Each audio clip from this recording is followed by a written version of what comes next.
You want to know how can you make a broadcast channel on Instagram. Today in this video I'll show you exactly how to do that. Just follow carefully with me till the very end. So let's start. First open Instagram, then tap on your profile picture in the bottom right corner.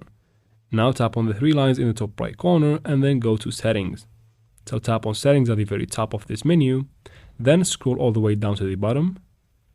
Tap on account type and tools.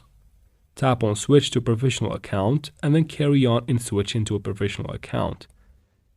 Once you're done, go back to the main screen of Instagram and tap right here in the bottom right corner to go to your chats and conversations. Now tap again in the top right corner again. It will take you to the screen. You should find this create a broadcast channel. Go ahead and tap on it. It will take you to this screen. Go ahead and continue or skip through these steps. They will tell you basically how to create one.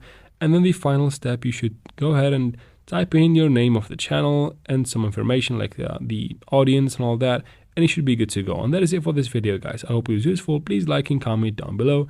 Don't forget to subscribe for future videos like this one, and thank you very much for watching.